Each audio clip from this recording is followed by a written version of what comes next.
Que Dieu vous bénisse. Je crois qu'aujourd'hui je vais arrêter par ici. Je dis merci à notre pasteur. Le fait qu'il a permis que je me tienne devant les saints afin de parler. Et tous ceux qui viennent écouter la parole de Dieu, que Dieu les bénisse. Et ceux-ci qui n'ont pas eu l'occasion, que Dieu les bénisse aussi. Je remercie la famille de mon frère qui m'a pu bien garder. Et Dieu bénisse toute la famille. Ce matin, j'ai parlé avec le frère Léon. Il m'a chargé de vous saluer au nom de notre Seigneur Jésus-Christ. Que Dieu soit béni. Aujourd'hui, je vois il y a beaucoup de gens qui sont venus. Mais Dieu parle chaque fois que les portes sont ouvertes. Ne pensez pas qu'il y aurait d'autres préparations. Plus que ce qui s'est fait. Toutefois que les portes sont ouvertes, Dieu parle. Et il prépare ses enfants.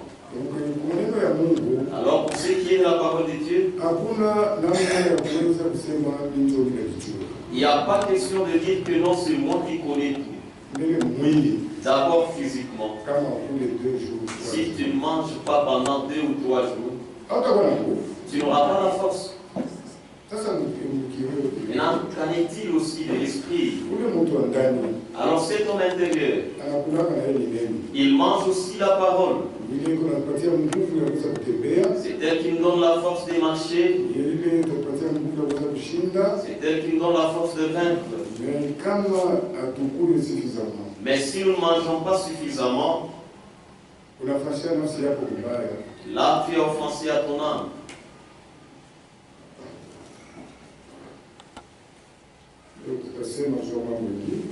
Aujourd'hui, nous parlerons autour de notre sujet.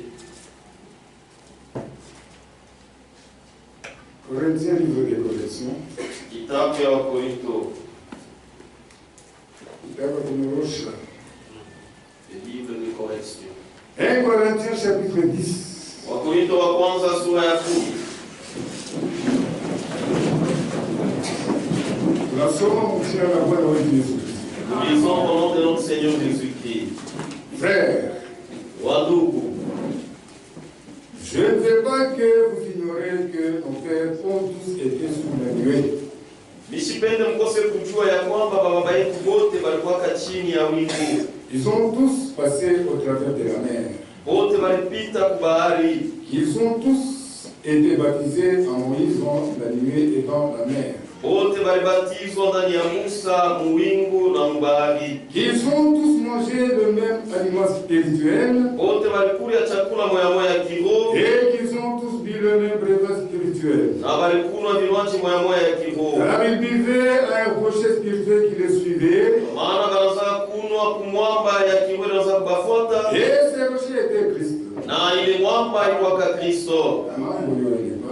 Voilà là où il y a le problème. Mais la plupart d'entre eux lakini bamingi katikati yao ne furent point agréables à Dieu. Hawakumpendezake Mungu. Puisqu'ils périrent dans le Kwa désert. sababu alikufuaka mjangwa. Or, ces choses sont arrivées Japo hivi tulifika pour nous servir d'exemple. ili tusaidie kama mfano. Afin que nous n'ayons pas de mauvais désirs. Ili tushikwe na ile mania mbaya. Comme ils en ont eu. Sa vile bo walikuwa nayo. Ne devenez point idolâtres. Mushikwe babudoi basanamu. Comme quelques-uns d'entre eux. Saba moya katikati yao. Selon qu'il est écrit. Kufatana na vile imeandikwa. Peuple s'assit pour manger et pour boire. Watu wakakaa juu ya kula na juu ya kunwa. Ils se réveillent pour se divertir. Kisha wakalamuka juu ya kujifurahisha. Ne nous livrons point à la débauche. Tusijitowe kuzinifu. Comme quelques-uns d'entre eux. Saba moja katikati yao. S'ils levèrent, wakajitoa de sorte qu'il tomba 23 000 en un seul jour. Munamna kukaanguka 23 000 usiku moja. N'ayant au point le Seigneur. Tusimjaribu Bwana. Comme les tentèrent quelques-uns d'entre eux, Saba moja katikati yao walimjaribu qui périrent par le serpent. na wakakufa kupitia nyoka. Ne murmurez point. Usinungunike. Comme murmuraient quelques-uns d'entre eux, Sasa vile baba katikati yao walikuwa wananungunika qui périrent par l'exterminateur. na wakakufa kupitia muuaji. Naomba wote kwa kifupi. Nous tous prions brièvement.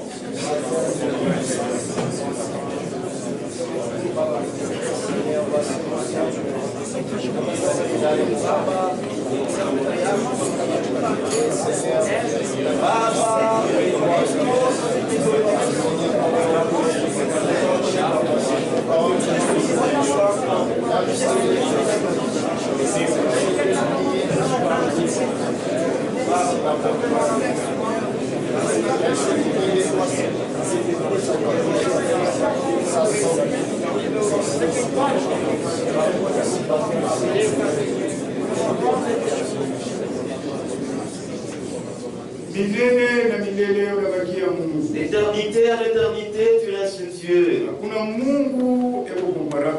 Il n'y a aucun Dieu qui soit comparable à toi. Il n'existera jamais. Tu dis quelque chose et la chose apparaît. Toi seul a créé le ciel. Toi seul a créé le monde. Et tout ce qui s'y trouve. Disons merci ce matin.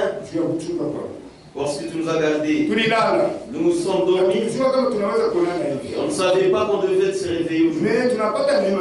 Nous avons reçu grâce à tes yeux. C'est pourquoi nous te remercions. Nous apportons nos âmes devant toi ce matin.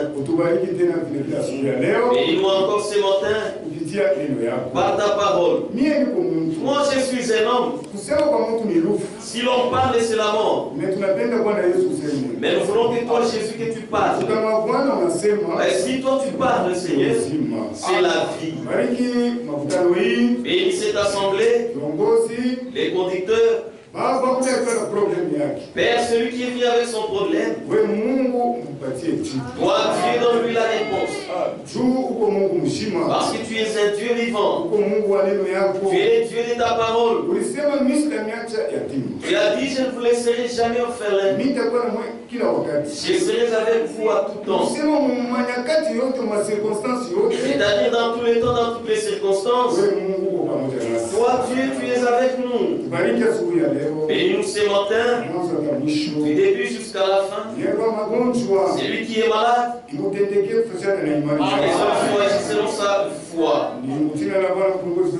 C'est au nom de notre Seigneur et Sauveur Jésus-Christ. Nous te prions ainsi. Amen. Amen.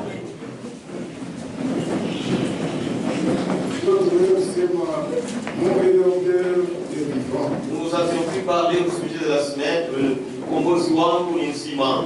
Nous avons parlé autour des signes. Mais nous n'avons pu y revenir. Aujourd'hui, nous allons parler au sujet de la correction.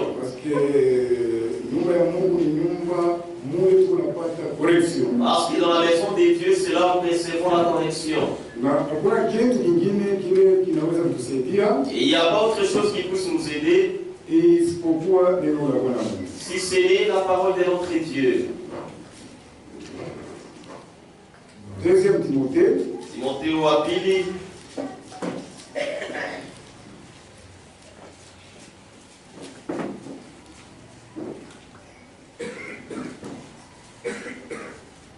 Timothée wa pili.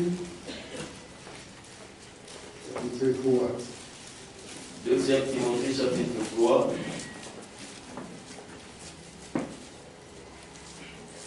Verset 16.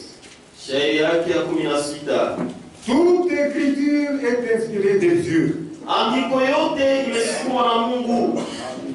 Et utile pour enseigner, pour convaincre, pour corriger, pour instruire dans la justice, afin que l'homme de Dieu soit accompli et propre à toute bonne œuvre.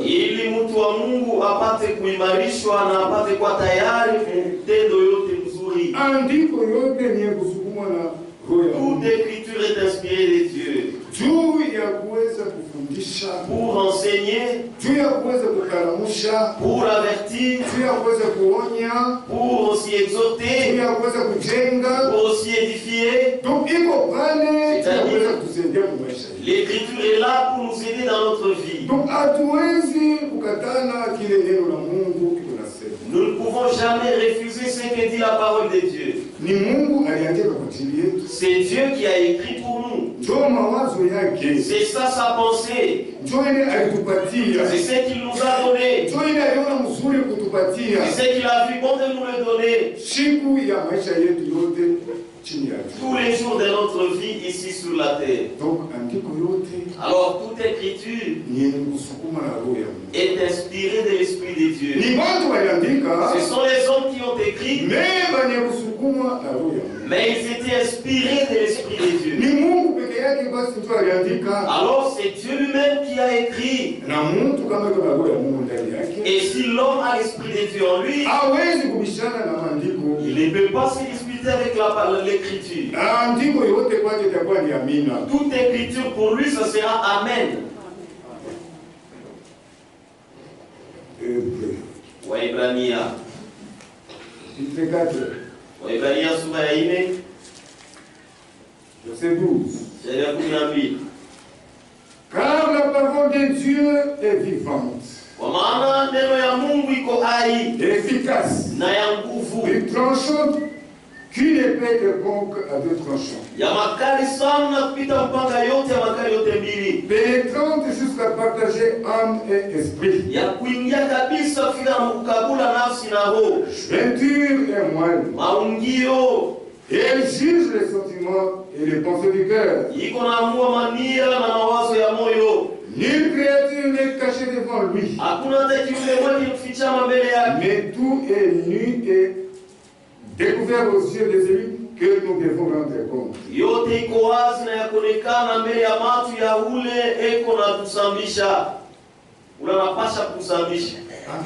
Amen. Amen. C'est la parole de Dieu. Ça découvre les pensées de l'homme. Et il n'y a personne qui peut se cacher devant Dieu. Quand bien même nous sommes nombreux ici, Dieu connaît les cœurs de chacun de nous. Dieu connaît ce que tu penses maintenant là. Nul ne peut se cacher devant Dieu. Parle. Pour savoir qu'un jour, il y aura le tribunal. Un jour, nous passerons au jugement.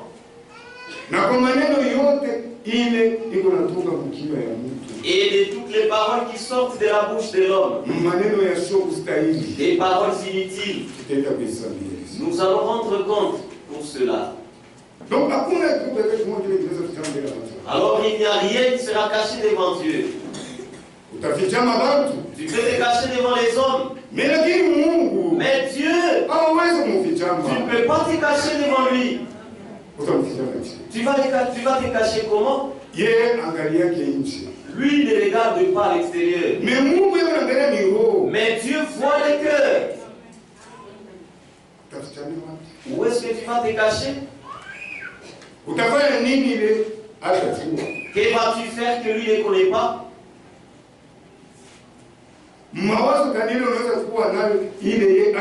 Quelle est la pensée que tu peux avoir que lui ne peut pas connaître? Avant que tu ne parles, il sait de quoi tu veux dire. Il est comment celui-là? Il est au-dessus.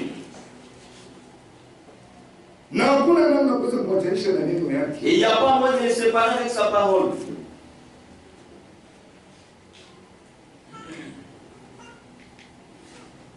Hébreux chapitre 13. Waebrania sura 13.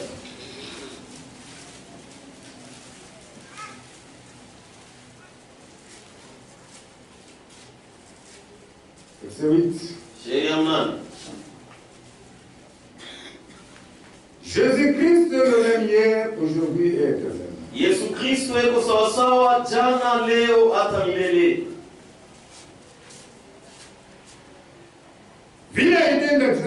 De la même manière qu'il a agi hier, il va encore agir aujourd'hui. De la même manière.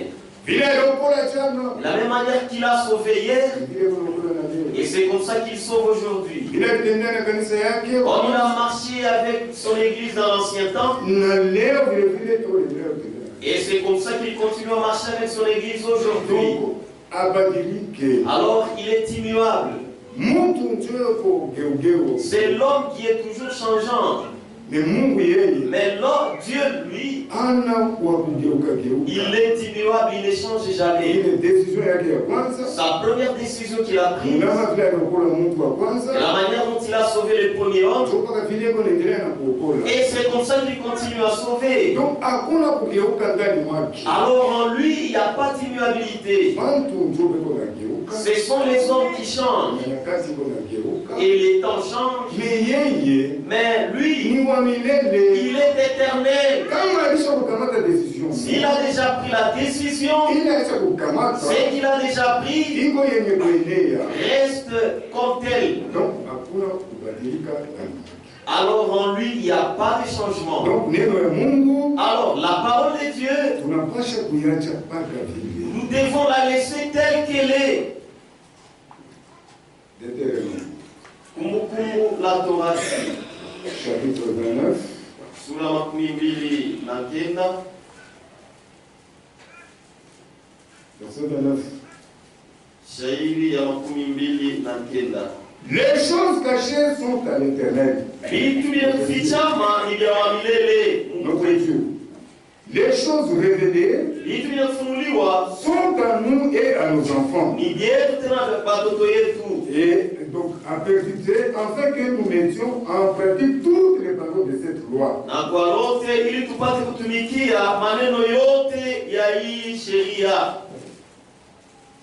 Amen. Amen. Ce qui est écrit est à nous. C'est pourquoi notre appui, c'est la parole de Dieu. Absolu et tout. Notre absolu, c'est la parole de Dieu. C'est-à-dire, c'est la Bible. Un véritable chrétien. Mon Christ il n'y a pas moyen de le sortir des Écritures. Toute sa vie, c'est la parole de Dieu. Sa manière d'agir, c'est la parole de Dieu.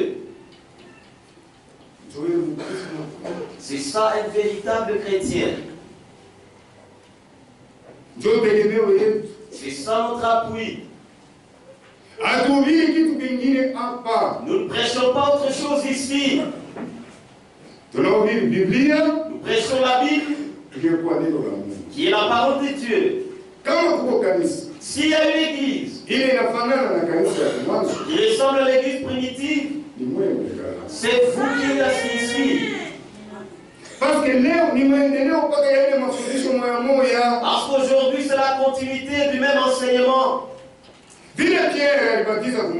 Comme Pierre a baptisé au début, et nous aussi nous baptisons de la même manière. Nous ne baptisons pas les enfants. Nous prêchons. C'est lui qui écoute. Et il prend la décision. Il se répand de ses péchés. Nous l'amenons aux eaux de baptême. Et nous les baptisons. Tout comme l'église primitive était au début. De la même manière que cet enseignement qui était là au début, et c'est le même enseignement qui est ici. Chaque église a sa doctrine. Nous n'avons pas notre nouvelle doctrine. Si c'est la doctrine de notre Seigneur Jésus-Christ. C'est pourquoi tu ne peux pas nous amener des choses étrangères. Nous retenons seulement ce qui est écrit. Tu ne peux pas nous amener des choses étrangères ou bien une interprétation étrangère. Qu'ils soient différents de ce que la parole de Dieu dit en notre temps. Là, il n'y a pas moyen d'accepter. Donc, alors, l'église n'est pas bâtie sur les pensées humaines. L'église, c'est pour notre Seigneur Jésus-Christ. C'est lui-même qui est le chef de son église. Lui-même est la tête de cette église. Amen. Amen. Matthieu. Matthieu.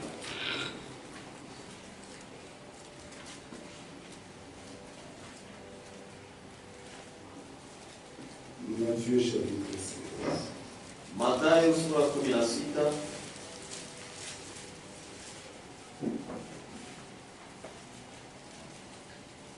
Verset 13. Jésus étant arrivé dans le territoire de Césarée de Philippe, demanda à ses disciples, qui suis-je au dire des hommes, moi, le Fils de l'homme? Il lui répondit, les saints disent que tu es Jean-Baptiste. Les autres Élie, les autres Jérémie, et l'un des prophètes, ou l'un des prophètes. Et vous, qui dites-vous que je suis? Simon Pierre répondit, tu es le Christ, le Fils du Dieu vivant. Jésus reprenant la parole lui dit, tu es heureux Simon, fils de Jonas, car ce ne sont pas la chair et le sang qui t'ont révélé cela, mais c'est mon Père qui est dans les cieux. Kanisa, l'église ya Bwana wetu Yesu Kristo de notre Seigneur Jésus-Christ n'est pas bâti sur les opinions des hommes. Il y a ce que les gens ont comme préjugés. Et il y a d'autres qui amènent leur pensée dans la parole de Dieu. Et ils ont trouvé la place. Ça n'a pas trouvé la place. Pourquoi? Parce que les gens viennent avec leur pensée à la parole de Dieu. C'est pourquoi on a toujours dit que vous êtes orgueilleux. Votre orgueil, c'est parce que vous pensez que c'est vous qui connaissez tout. Nous ne nous voyons pas que nous connaissons tout. Tout homme connaît à moitié. Celui qui connaît tout, c'est Dieu seul. Mais nous suivons. Nous suivons seulement tel que ça a été dit. Tel que ça a été écrit. Et c'est comme ça que nous suivons. C'est pourquoi même la Sainte Seine, nous les faisons de la même manière que les apôtres ont fait. Comme Jésus lui-même les avait laissés. Alors nous ne pouvons pas ramasser n'importe quel pain, amener ici pour dire que non, voilà la Sainte Seine. Alors, ils ne comprennent même pas ce que dit la parole de Dieu. Et pourtant, selon que le Seigneur Jésus a laissé cette instruction, c'est sur cet ordre que l'Église doit veiller à ce que ça reste tel que ça est. Le vin a sa signification. Le pain a sa signification. Mais les autres aussi ne connaissent pas toutes ces choses. C'est pourquoi ils peuvent prendre limonade. Ils peuvent prendre n'importe quel jus. Mais ici, nous sommes en train d'observer et faire tout ce que Dieu a dit. Parce que si nous prenons le vin, à la signification de Dieu, et c'est le sang de notre Seigneur Jésus-Christ. Et le vin, ne se corrompt jamais. Les années passent. Et c'est alors que ça devient encore plus fort. Alors c'est l'exemple, même si les années passent, et c'est comme ça, ça devient plus fort davantage. Même ce matin, juste une goutte de Jésus du sang va effacer tous tes péchés. Alors voyez, nous marchons dans ce que Jésus lui-même a dit. Nous lavons les pieds. Partout là-bas, vous ne trouverez jamais ces choses. Et dans où est notre orgueil là-dedans? Nous suivons ce que le Seigneur a dit. Et nous marchons dans ce qu'il a dit. Comme il a laissé, et il a dit faites ceci en mémoire de moi. C'est pour le souvenir. Alors l'église de Jésus-Christ n'est pas bâtie sur les pensées humaines. C'est-à-dire que nous voyons que faisons ceci. Non, c'est impossible chez nous. Ici. Vous ne verrez jamais une femme monter ici et prêcher. Ce n'est pas dire que c'est nous qui refusons. C'est la parole de Dieu qui interdit. Mais partout là-bas ailleurs, ils ont réfléchi. Ils se sont dit, non, la femme aussi, elle peut prêcher. Non, ça ce n'est pas la parole de Dieu. Ici nous savons très bien. Nos sœurs connaissent la parole de Dieu. Elles connaissent très bien. Même si elles connaissent très bien la parole de Dieu. Sœurs, vous ne pouvez pas prêcher. C'est sans marcher avec Dieu. C'est écouter ce que Dieu dit. Et mettre chaque chose à sa place. Parce que si nous ne mettons pas chaque chose à sa place, c'est là que vous voyez qu'il y a beaucoup de troubles. Que Dieu vous bénisse. Est-ce que tu peux penser que chez les nations, il peut y avoir les 144 000? D'où viendront-ils? D'où viendront-ils? Mais il y a des gens qui se disent qu'ils sont parmi les 144 000. Toi, tu es de quelle tribu? Quand tu vas les gérer là-bas, on a que les gens, mais ils apportent leur pensée à la parole de Dieu.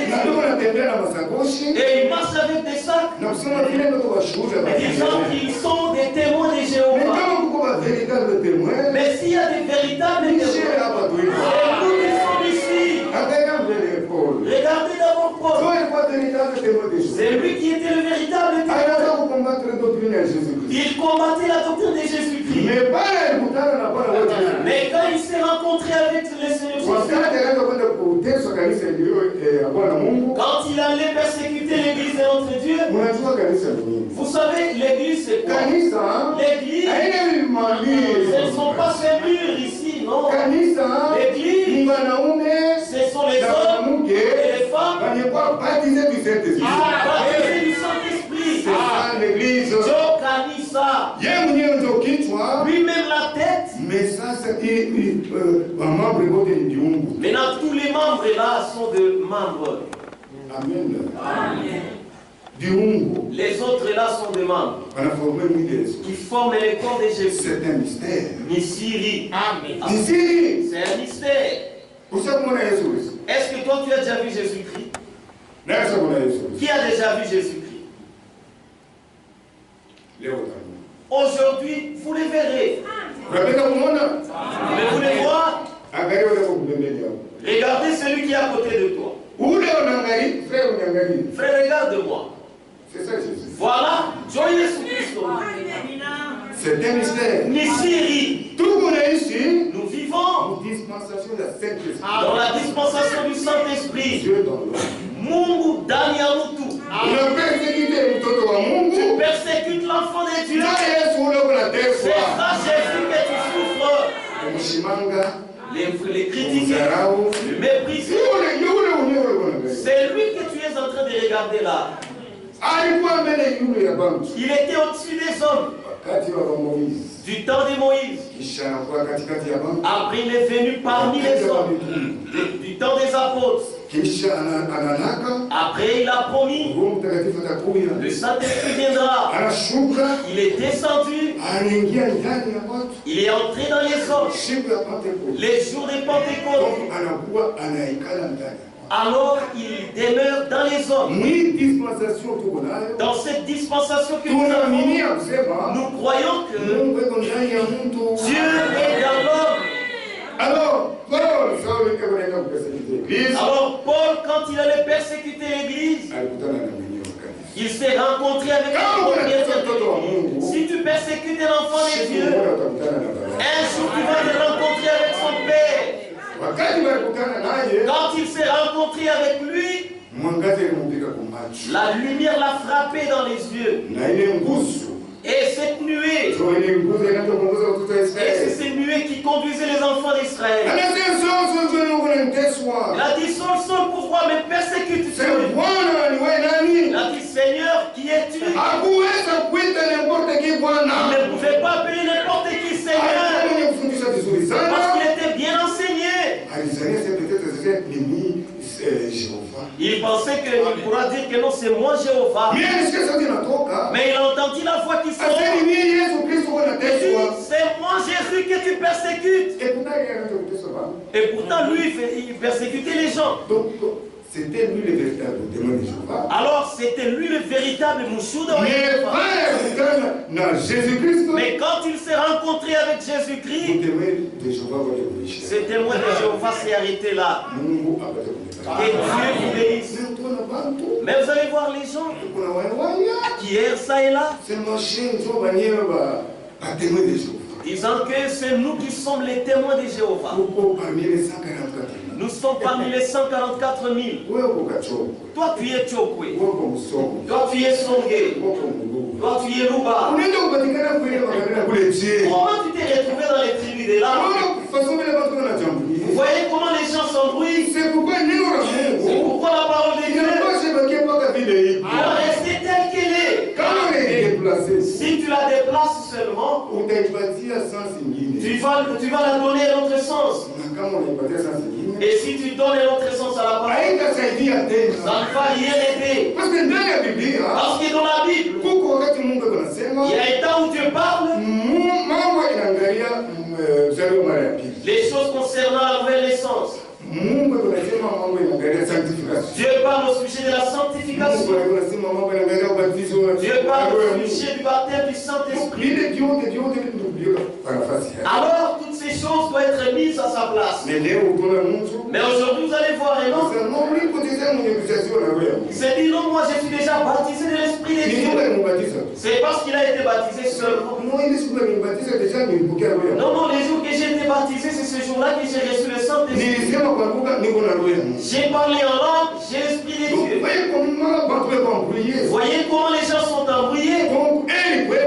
Alors, heureux vous, parce que la parole de Dieu, en cet âge, Dieu a envoyé des messages. Et ce message, Dieu a dit, mon peuple à moi, Dieu, ne restera jamais dans la confusion. C'est pourquoi, si l'homme reste dans la confusion, c'est lui-même. La parole de Dieu est claire. Le message est clair. Que nous avons pu recevoir. Ça nous a retourné. Ça nous a corrigé. Dans tous les domaines. C'est entré même dans nos maisons. Ça a laissé une place. C'est entré même dans nos maisons. Ça a corrigé toutes choses.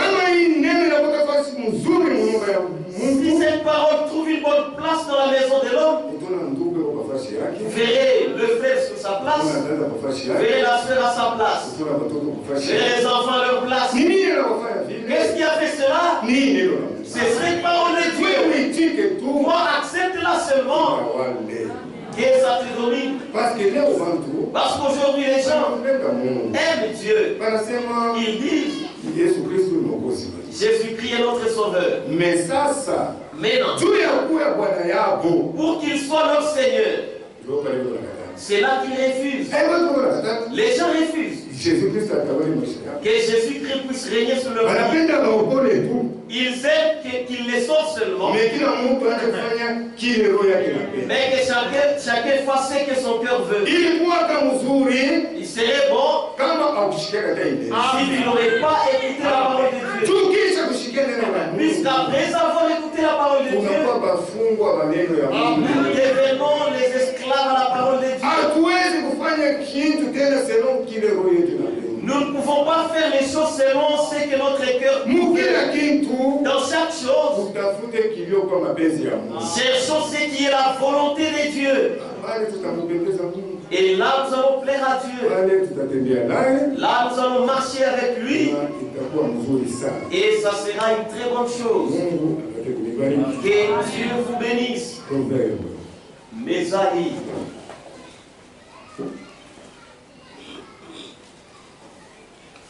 Proverbe chapitre 15. Methali sura 15. Verset 32. Celui qui rejette la correction méprise son âme.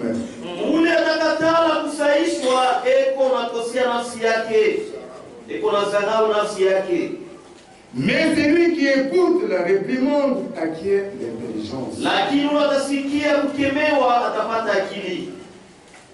La crainte de l'éternel enseigne la sagesse. Et l'humilité précède la gloire. Si tu refuses la correction, tu offenses à ton âme. Si tu ne veux pas être corrigé, tu ne seras jamais en ordre avec Dieu. Pour être en ordre avec Dieu, il faut accepter sa correction. Amen. Amen. Le pasteur peut te dire quelque chose comme un serviteur de Dieu. C'est mon frère. Il dit, de quoi? Tu vois les dons que tu as. Marche comme ceci, comme cela. Sœur, ton don que tu as, fais ceci, fais cela. Ah, moi non. Les dons refusent la correction. Ces dons-là, est-ce qu'ils viennent de Dieu ou bien ça vient d'où?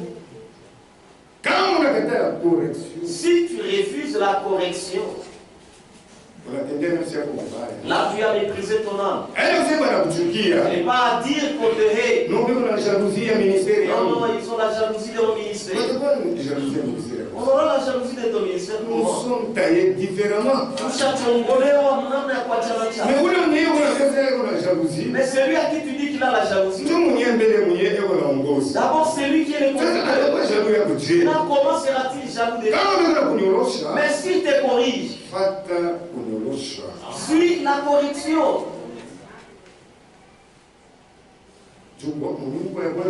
Parce que dans la maison de notre Dieu,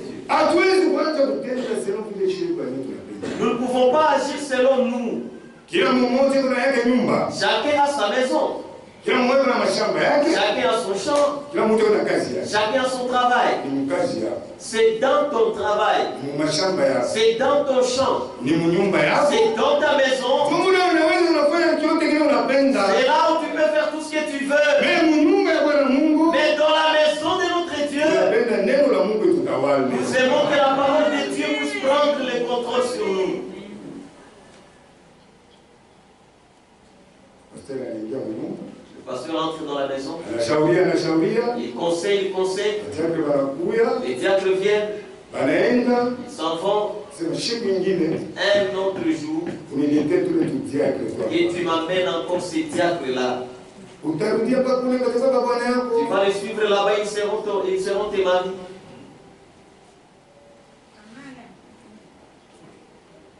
C'est dur. Mais c'est la vérité. Je ne veux pas, je ne veux jamais encore un autre jour. Je te dis, nous père, joue avec autre chose. Ne pointe pas ton doigt sur l'ordre établi au kanisa ya Mungu. Amen. Corée d'Adam. Ils ont fait tuer beaucoup de gens. Ils sont allés vivants. Et la terre ici à la bouche. Ça a ouvert les lèvres. Et les gens sont devenus vivants. Pourquoi? Parce qu'ils ont dit, ce n'est pas seulement toi Moïse. Nous aussi nous sommes saints. Laissons chaque chose à sa place. Quand tu as placé l'autre là-bas, est-ce qu'il ne t'avait pas vu toi? N'est-ce pas, tu étais là? Mais pourquoi il ne t'a pas placé là-bas? Laissons chaque chose à sa place. Dans les affaires de Dieu, il n'y a pas de brutalité. Amen. Amen. Dans les affaires de Dieu, c'est l'humilité.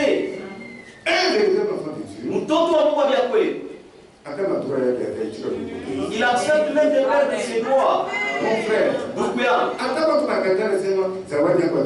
même si les gens refusent disant que nous n'aimons pas ton don, mais toi, seulement. C'est lui qui t'a donné ce don. Si réellement c'est lui qui t'a donné ce don, que les gens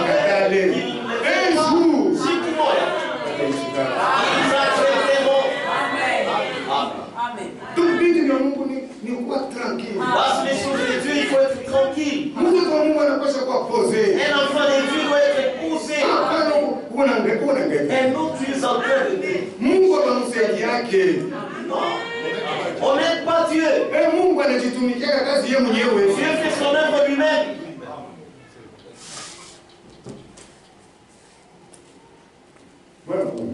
Et tu nous bénisses. Si tu refuses la correction, là tu as méprisé ton âme. Genèse chapitre 15. Mwanzo sura ya 15.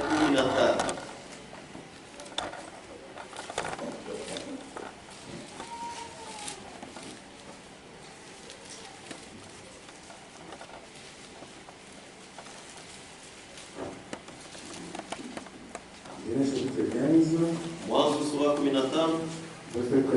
Sheria 15. Ça c'est Dieu qui parle à Abraham. Et l'Éternel dit à Abraham, sachez que tes descendants seront étrangers dans un pays qui ne sera point à eux.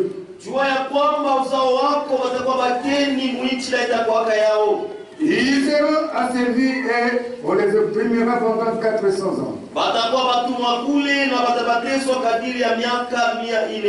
Mais je jugerai la nation à laquelle ils seront asservis. Et ils sortiront ensuite avec des grandes richesses. Toi tu iras en paix vers tes pères. Tu seras enterré après une heureuse vieillesse.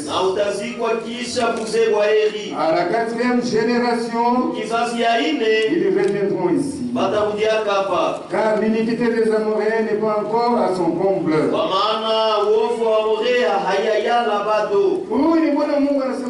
Ça c'est le Seigneur Dieu qui parle à Abraham. Il dit tes descendants seront étrangers dans un pays qui ne sera pas à eux. C'est là qu'ils seront asservis. Et après moi le Seigneur Dieu, je vais les délivrer de là. Est-ce que Dieu qui aime ses enfants, pourquoi il les a envoyés dans la servitude? Église, c'est que vous devez savoir. C'est vrai, vous êtes enfant de Dieu. Personne ne refuse. Mais non, sache ceci.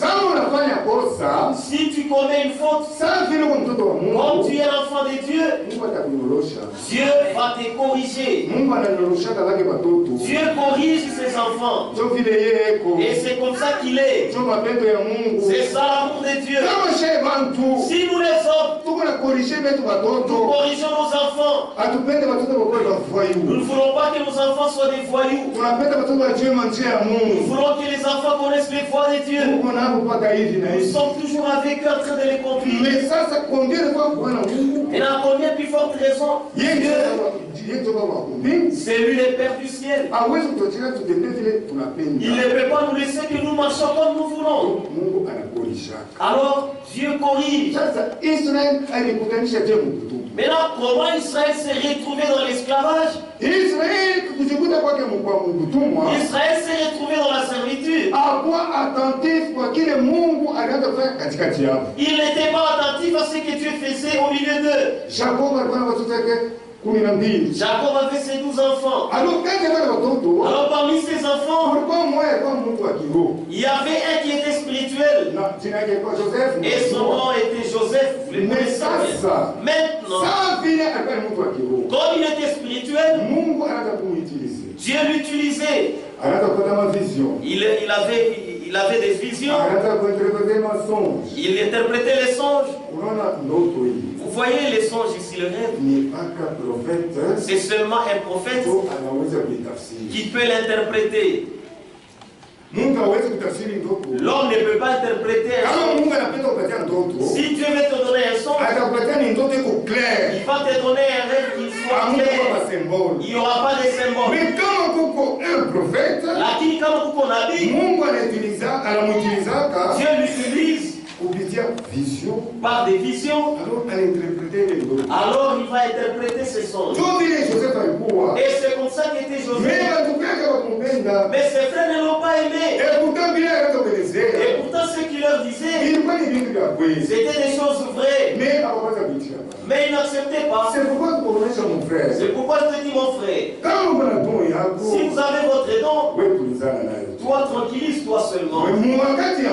Mais au temps de Dieu, Dieu va t'utiliser. Même si les gens refusent, mais au temps de Dieu, Dieu va t'utiliser.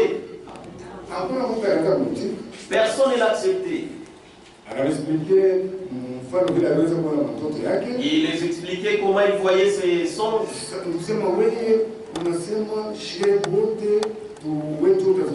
Alors tu veux dire que nous tous ici, toi tu vas nous dominer? Toi tu seras notre chef? Pour cela il avait de la haine. Il avait de la haine. Nous toi Kiro. Et un homme charnel, il ne s'appelle jamais. Un homme charnel combat toujours les spirituels à tout moment. Parce que celui-ci en contact, il peut faire ceci. Non, il veut se faire voir. Ce n'est pas question de se faire voir. Non, il cherche la façon de l'utiliser. Dieu l'utilise. Maintenant, les cœurs gonflent. Oui, fou. C'est une mauvaise chose. Il ne faut pas être jaloux. Il ne faut pas être jaloux, ma soeur. Mon frère n'a pas la poche. Nous, il ne faut pas être jaloux. La jalousie. Oui. Il a tout de quoi? Vient de Satan. Lorsque ton cœur commence à gonfler, mais c'est Satan qui t'a visité.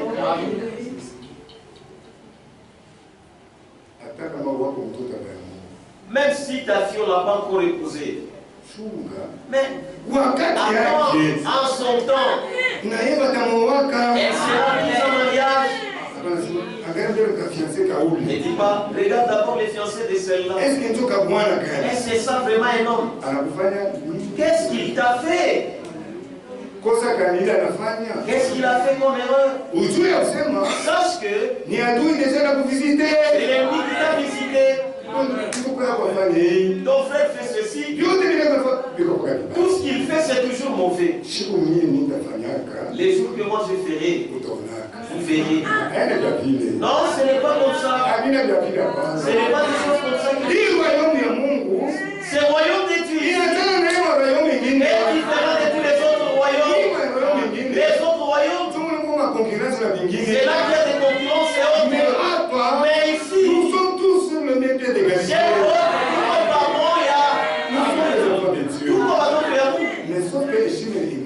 le respect doit être là. On ne dit pas comme un trop par moi à Chibote.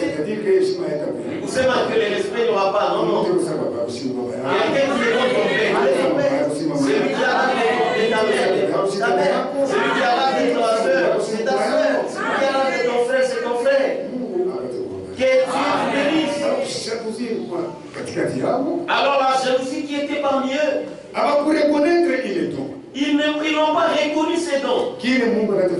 Ce que Dieu faisait parmi eux, c'est une très mauvaise chose. Ne pas reconnaître ce que Dieu fait parmi vous.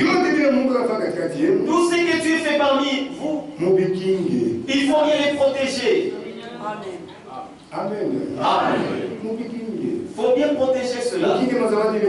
Protégez les dons que Dieu vous a donnés. Et Dieu vous bénira. Maintenant, Israël n'a pas reconnu ses dons.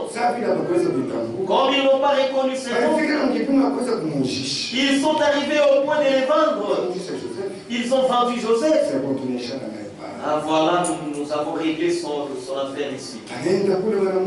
Il est parti là où on l'a acheté. Là où ils sont restés, ils sont partis raconter à leur père. Où est votre frère? Non, non, regardez son habit. Vous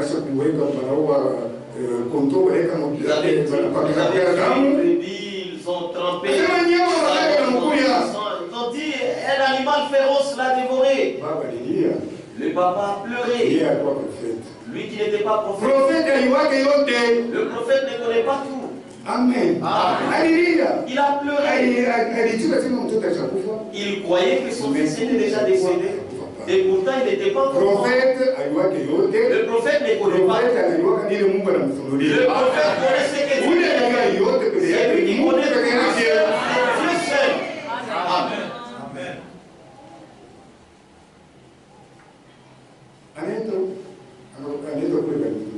Il est parti là où on l'avait vendu. Et eux sont restés là.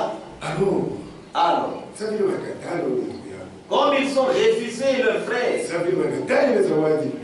comme ils ont refusé les dons qui étaient parmi eux, s'il y a un organisateur des choses, c'est Dieu. Église. Kanisa. Sachez ceci. Tout ce qui se passe ici sous le soleil, il y a ce que Dieu fait. Il y a ce que Dieu est en train de faire. Ils ont vu la situation de la famille entrer. Oh non, allez-y chercher à manger. Ils sont allés chercher à manger. C'est là que leur frère était. Et lui les avait reconnus. Mais eux n'ont pas pu les reconnaître. Alors pour cela, pourquoi au fur et à mesure qu'ils allaient chercher la nourriture, Joseph les avait obligés de venir avec leur papa. Eux ne savaient rien. Ils sont partis raconter tout cela à leur père jusqu'à ce que tout le monde est parti. Ils sont entrés. Quand ils entraient dans bien seulement. Et pourtant, c'était ça dans l'esclavage. Si tu es un enfant de Dieu, tu commets une erreur, attends-toi un jour, il y a le fouet. Ils sont entrés là-bas. Ils ont bien vécu là-bas. Ils ont bien vécu là-bas. Ils ont cultivé, ils ont fait des ménages. Ils étaient bien. Et pourtant, c'était dans l'esclavage. Alors c'est comme ça qu'Israël s'est retrouvé dans l'esclavage. C'est à cause de la jalousie. La jalousie, c'est une mauvaise chose. Ce matin, au nom de Jésus-Christ, que la jalousie parmi nous. Parce que c'est un mauvais esprit. Regardez comment ça fait aux enfants d'Israël. Et c'est comme ça qu'ils se sont retrouvés dans l'esclavage. Ce n'est pas dire que Dieu les a poussés comme cela. Ou bien Dieu a dit non, non, entrez maintenant dans l'esclavage pour que Dieu fasse ceci. Il devait refuser. Alors si Dieu suscite un événement quelconque, il y a ce que Dieu poursuit. Que Dieu vous bénisse. Et c'est comme ça qu'Israël s'est retrouvé dans l'esclavage.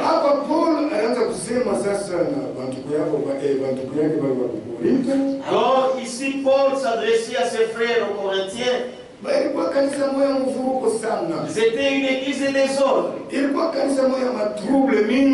une église de beaucoup de troubles. Le problème des mariages, le problème de la Sainte Seine, ceux qui couchaient avec les femmes de leur frères et autres. C'est-à-dire qu'il y avait beaucoup de troubles. C'est alors qu'il les rappelait. Alors les conducteurs de ces églises, ils avaient beaucoup souffert. Alors c'est alors que Paul les rappelait. Il a dit, nos pères. Retournons dans notre livre du 1er Corinthiens. 1 Corinthiens chapitre 10.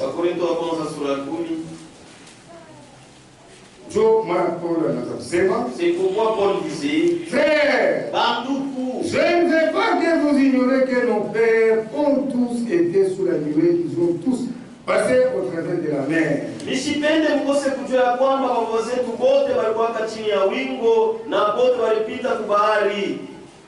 Qu'ils ont tous été baptisés à Moïse dans la nuée et dans la mer.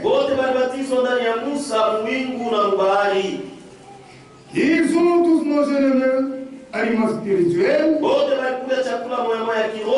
Donc, message, c'est-à-dire le message, ils l'ont entendu. Comme vous êtes en train de l'entendre aujourd'hui. C'est Moïse qui a fait le message. Et c'est le message des sorties. Il a dit ça, c'est ainsi dit le Seigneur. Ils l'ont entendu. Ils sont passés par la mer Rouge. Comme les baptêmes.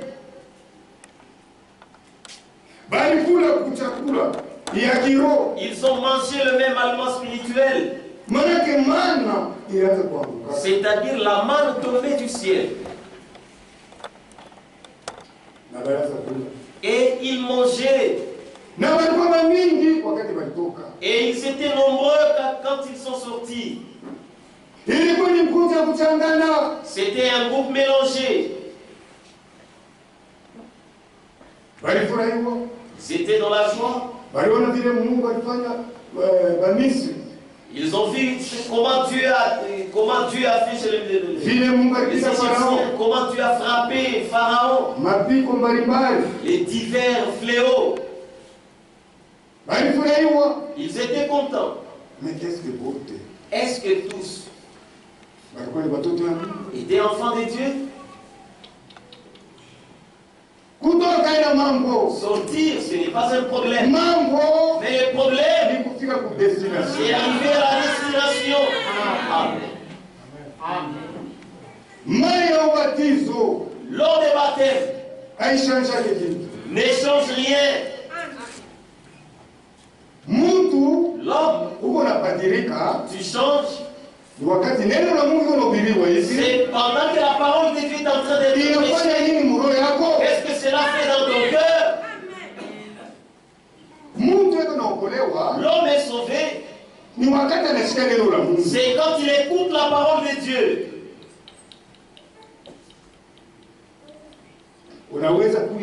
Tu peux venir ici avec ton objectif quelconque. Oh non, pour que je sois seulement baptisé. Et je sois aussi l'un de ses frères. Et je sois l'une de ses sœurs.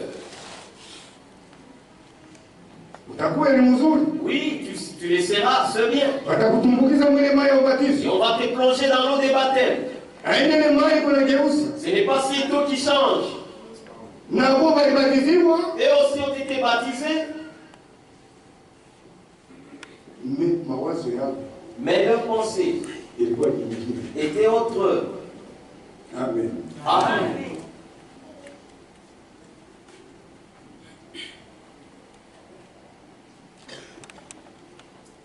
Et qu'ils ont tous bu le même breuvage spirituel. Car ils vivaient un rocher spirituel qui les suivait. Et ces rochers étaient Christ. Amen. Amen. Mais la plupart d'entre eux, c'est là qu'il y a le problème. La plupart d'entre eux ne furent point agréables à Dieu. Puisqu'ils périrent dans le désert. Ils ont péri. On a dit la plupart d'entre eux n'étaient pas agréables à Dieu. Ils ont mangé la main. Ils ont bu au rocher. Le rocher, c'était une grande pierre. Et c'est là qu'ils buvaient de l'eau. Et ces rochers les accompagnaient. Et ces rochers étaient Christ. Si Israël campait quelque part, le rocher aussi descendait là. Si Israël commence la marche, le rocher aussi et les suivait toujours. Incrédulité à Moutou. Ne peut pas arrêter la fidélité. Dieu restera toujours fidèle. Et l'incrédule va s'arrêter avec son incrédulité. Si tu as l'incrédulité, c'est toi qui vas t'arrêter. Mais Dieu lui va continuer. Dieu a un programme. Dieu a son programme. C'est nous les hommes qui devons nous ingérer dans son programme. C'est lui le grand architecte. C'est lui qui construit. C'est lui qui a son plan. Maintenant, comment nous pouvons déranger le plan de Dieu? Nous ne pouvons pas déranger son plan. Nous, c'est accepter seulement ce qu'il lui dit et ce qu'il veut. Présumé par la grâce de Dieu. Voyez-vous,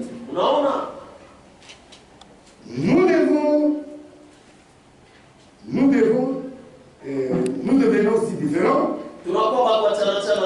Et nous voulons que la chose soit comme ceci. Et nous ne voulons pas y aller à moins que ce soit de telle façon. Vous savez ce qu'il en est. Dieu nous ramène au trône de jugement. Voyez, afin que nous soyons obligés d'arrêter cela. Ici, tu ne peux pas vouloir que les choses soient comme toi tu les veux. Laisse les choses de la manière dont Dieu les conduit.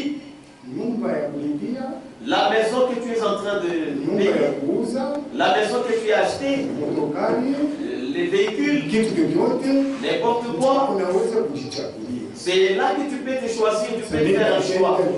Tu te dis non, moi je vais acheter tel chose, et ce soit comme ceci. Mais aux affaires de Dieu, tu n'as pas à faire le choix là-bas. Non, non, moi je voulais que ça soit comme ceci. Non, non, ça devait être tel frère. Non. Dans les affaires de Dieu, laisse comme ça y est.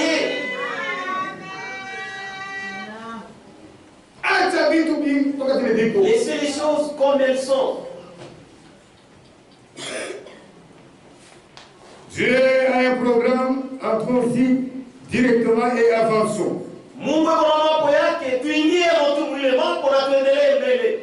N'entendez pas pour essayer d'avoir ceci et cela. Avancez seul. Dieu fera avancer ce qu'il a ordonné avancer dans cette direction. Occupez-vous juste de ce qui est à vous. Il s'agit de votre position. Ici c'est ta position. Nous sommes une foule mélangée. C'est dur. Lakini c'est vrai. Tu ne sais pas si les voisins ça ira ou pas. Toi, occupe-toi de ce qui te concerne. Toi, regarde ce qui te concerne. On t'a appelé toi-même. Les saluts. C'est individuel.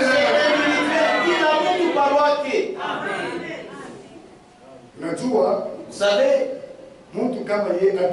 si l'homme ne sait pas faire quelque chose, il va te décourager. Il va te décourager. Ah, ça c'est quoi ça? Toi tu penses que c'est vous qui irez au ciel? Nous tous nous sommes aussi saints.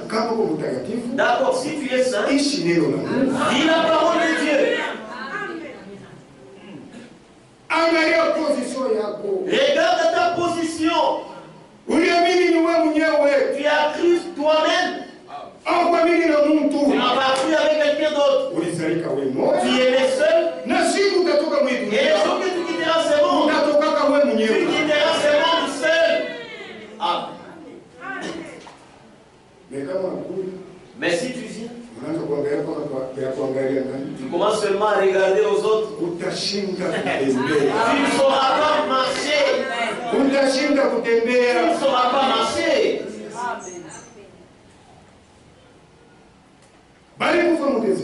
Ils sont morts au désert. Japo, ils sont sortis. Tu peux dire, on va baptiser au nom de notre Seigneur Jésus-Christ. Eux aussi ont été baptisés en Moïse. Ils sont passés dans la mer Rouge. C'était le baptême. Maintenant ton baptême, comment ça y est? Qu'est-ce que cela a fait dans ta vie? Le baptise, c'est un engagement. Maintenant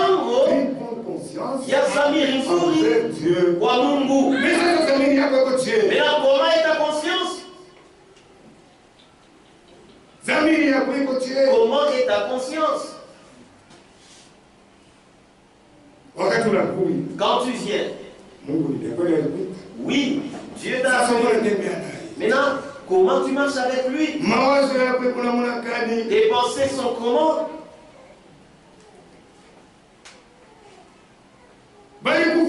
Ils sont morts. Le message, ils l'ont entendu. C'est nous qui croyons le message du temps de la fin. Oui, c'est bien. Et aussi avaient écrit le message. Ils sont sortis. Mais ils n'ont pas su marcher avec Dieu. Parce que quand Dieu appelle, comme nous l'avons vu, Dieu permet que certaines choses arrivent dans la vie. Pour voir comment est ta foi. Regardez quand ils sont sortis. Ceux qui sont sortis là, ils n'ont pas ne savaient pas pourquoi ils sont sortis. Ne viens pas ici. Tu ne sais pas pourquoi tu es ici. Tu dois savoir pourquoi tu es ici. Comment tu t'es retrouvé ici? Qui t'a appelé ici? Est-ce que tu es sûr de ton appel? Si tu es sûr de ta vocation, tu vas accepter ce que dit la parole de Dieu. Tu seras obéissant à toute la parole de Dieu. Ils sont sortis. Et quand Pharaon les poursuivait, Regardez ceux qui ne savaient pas pourquoi ils sont sortis. Ils ont regardé derrière. Ils ont vu Pharaon en train de venir avec toute son armée. Moïse, tu vois maintenant. Tu vois maintenant. Tu devais nous laisser là-bas. Toi, tu veux nous faire tuer ici en cours de route. Il y avait beaucoup de tumultes, beaucoup de bruit. Ils ont oublié tout ce que Dieu leur avait fait. Moïse, tu vois. Moïse, tu vois. Qui t'a dit que si tu deviens chrétien, c'est-à-dire les choses seront faciles. On t'a trompé. Si tu deviens chrétien, Dieu voudra voir comment est ta foi.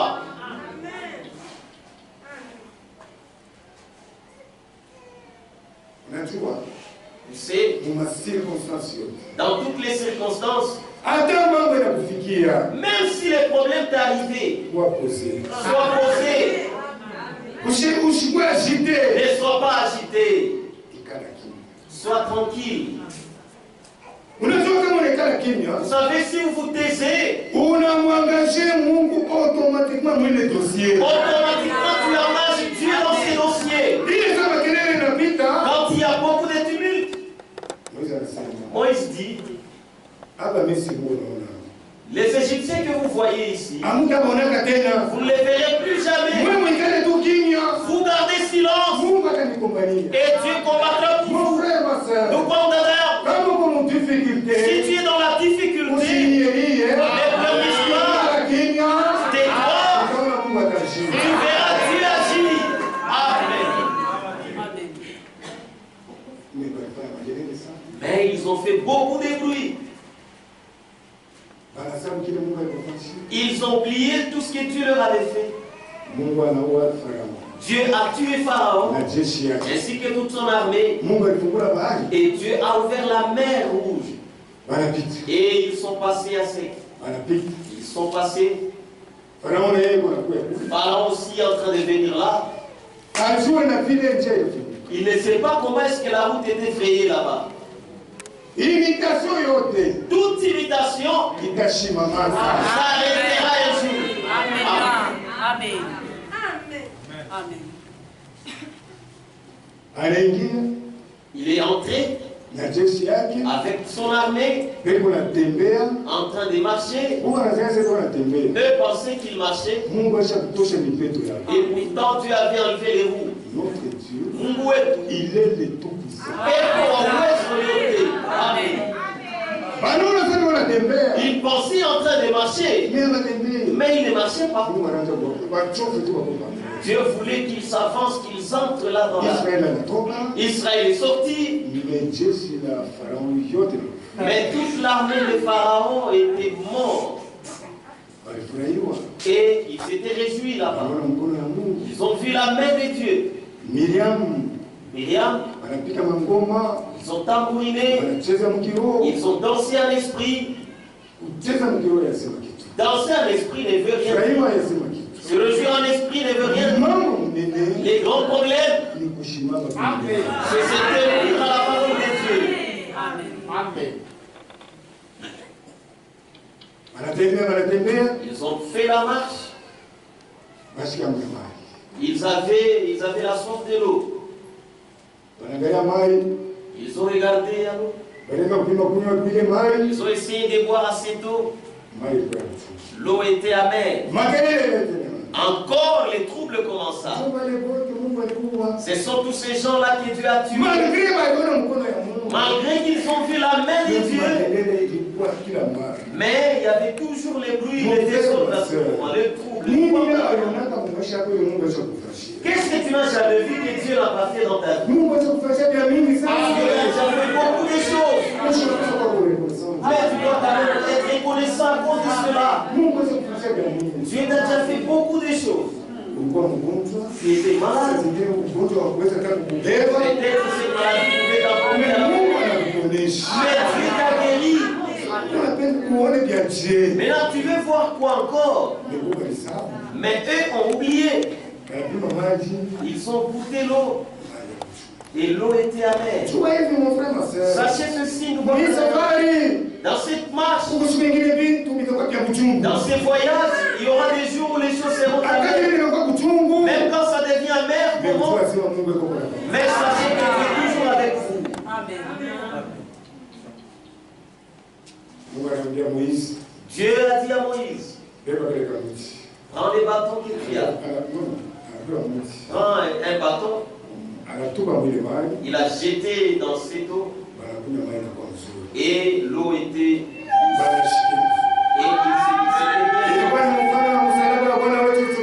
c'était le type de la croix de notre Seigneur Jésus. L'œuvre de la croix. Dieu te dira bientôt comment faire là-bas. Amen. Amen. Ils s'étaient réjouis. Et ils ont continué dans la marche. Mais là qui leur pensée était toujours restée là en Égypte. Car les saluts, c'est pour ceux-là qui sont fatigués. Est-ce que tu es déjà fatigué? Es-tu déjà fatigué? C'est-à-dire que tu es fatigué de ce monde. Ils étaient fatigués de l'Égypte. Ils étaient fatigués de l'Égypte. Ils ont crié à lui. Et Dieu est allé les faire sortir. Les saluts. C'est pour ceux-là qui sont fatigués. Vous qui avez des lourds fardeaux. Venez, je vais vous donner du repos.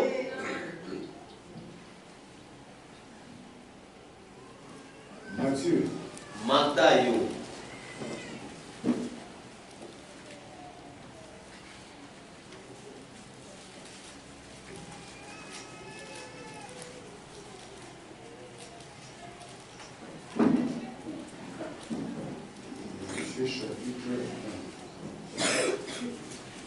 Mathayo sura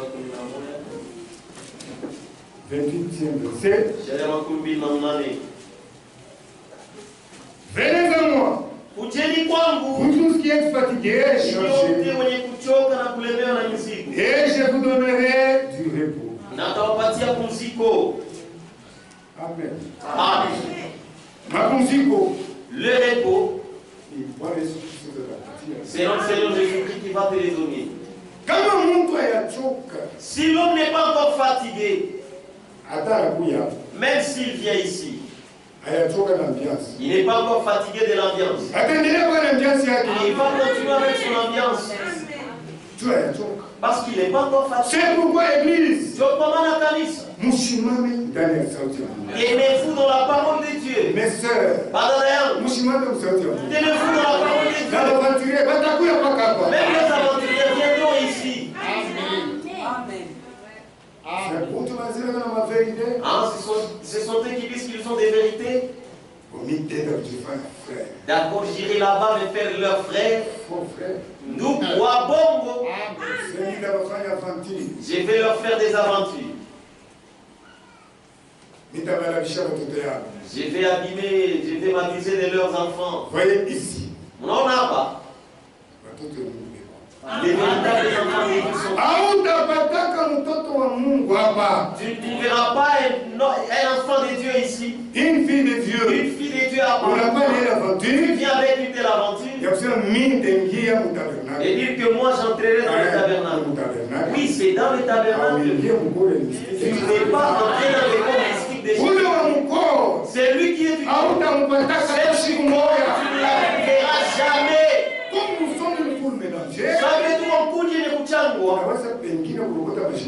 peut-être tu veux aussi ramasser. Mais une véritable fille de Dieu, tu ne la verras pas ici. C'est Dieu. C'est ça. Parce que chaque fois que tu appelles, les gens sont toujours mélangés. Que Dieu vous bénisse.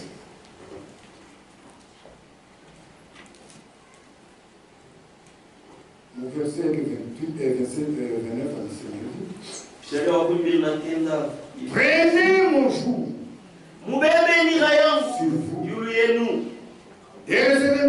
mes instructions, na mpokee maagizo yangu, car je suis doux et humble de kwa cœur, maana niko mpole na mnyenyekevu wa et moyo, vous trouverez le repos pour vos âmes. na mtapata pumziko juu ya manafsi zenu. Car mon joug est doux, Kwa maana nira yangu iko upepelo, et mon fardeau léger. na mzigo wangu mwepesi. Unajua nira, Vous savez le jour, nira le jour, nile miti wanafungaka na bangombe. ce sont les morceaux d'arbre qu'on lit avec les Wanafungaka bœufs. bangombe mbili juu ya kulima nayo, On lit 2 bœufs afin de cultiver ou bien juu ya kubeba hata mizigo. ou bien pour prendre des fardeaux. Alors Dieu Jésus anasema, Alors c'est là que Jésus dit, donc atatufunga kunyira yake. lui il va nous lier à son jour. Uniambie kama unakuwa umoja na Yesu Kristo. Dites-moi si vous devenez un avec Jésus Mwile kunyira yake. dans son jour-là. Mtatembea mwatua moya. Vous allez marcher dans le même C'est chemin. pourquoi okovu Dieu kwa maana le salut, ni kwa ule mtu alishakuchoka. c'est à celui qui est déjà fatigué.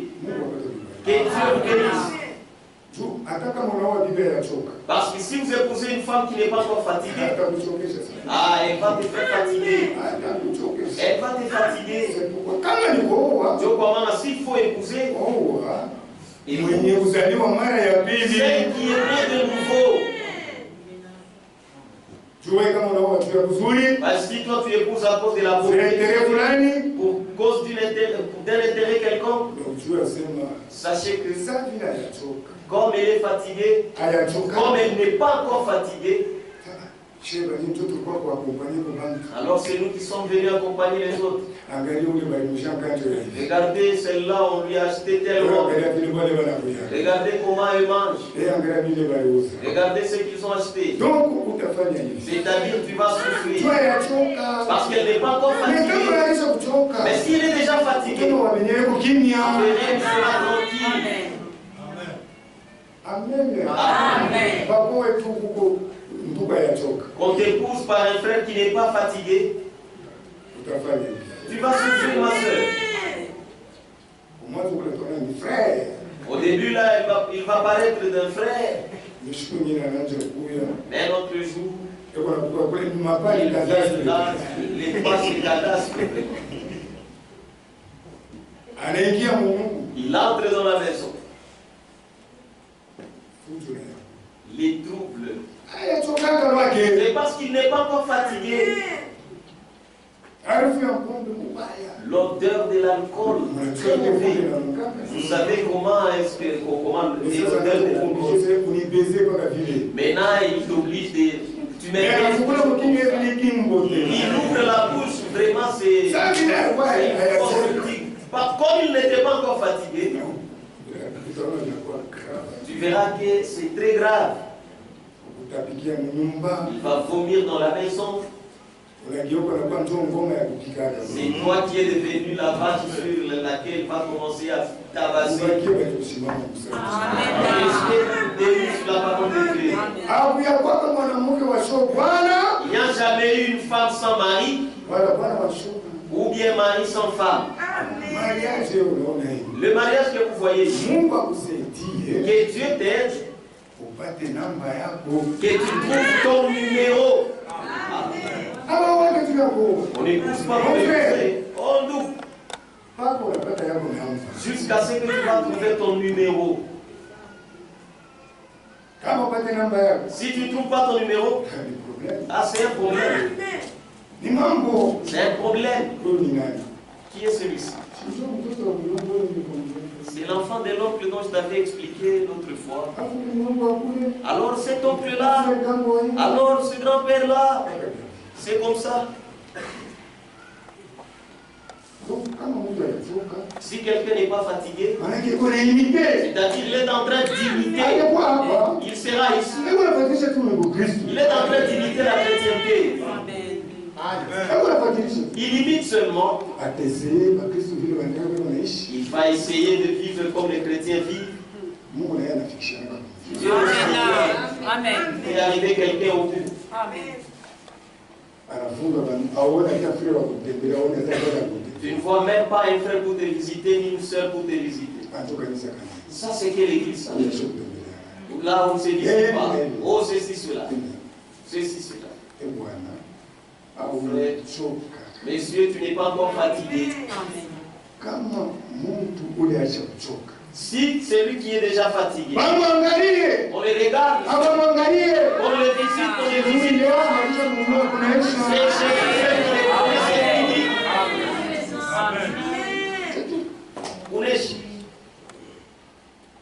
Donc,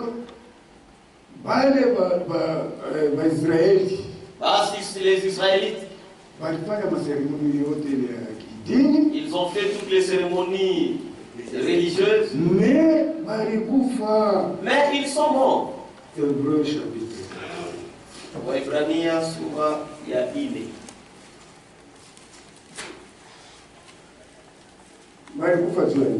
Pourquoi ils sont morts? Verset 2. Car cette bonne nouvelle nous a été annoncée aussi bien qu'à eux. Mais la parole qui leur fut annoncée ne leur servit de rien parce qu'elle ne trouva pas de la foi chez ceux qui l'entendirent. Amen. Le message, ils l'ont entendu. Mais ça n'a pas trouvé la place. Ils n'ont pas cru. C'est pourquoi ils sont morts dans le désert.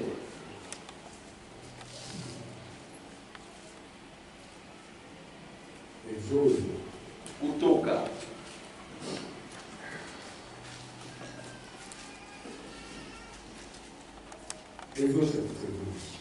Kutoka sura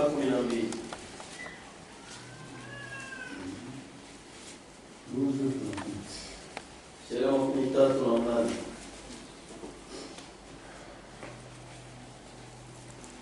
à partir de 37 verset.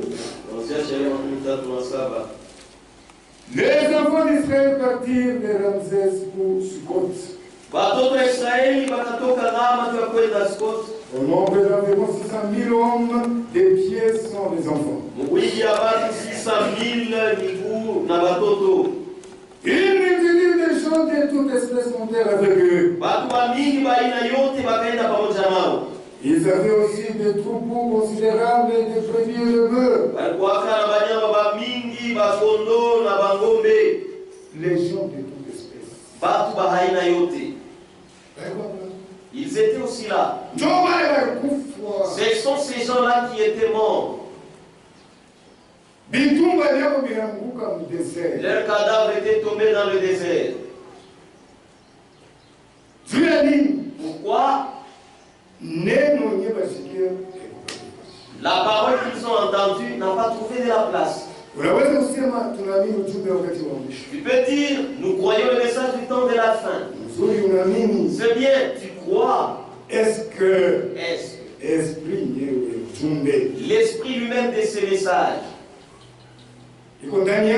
et en toi, ou bien tu mets en pratique ce que le message dit? Tellement aujourd'hui, les gens sont habitués à la parole de Dieu. Les gens sont habitués à la parole de Dieu. On ne peut pas s'habituer à Dieu. Dieu, il faut les craindre. C'est un feu dévorant. C'est arrivé l'homme jusqu'au bout. Ne laisse pas que Dieu agisse en mal contre toi. C'est pourquoi si tu entends sa voix, n'endurcis pas ton cœur. Ils sont sortis. Parmi eux, les mécontents, il y en avait. Ceux qui sont toujours mécontents là. Il y a d'autres gens dans leur vie. Si les autres font ici, lui, il prend une autre voie. Si tout le monde va dans une telle direction, lui, c'est toujours le contraire. Il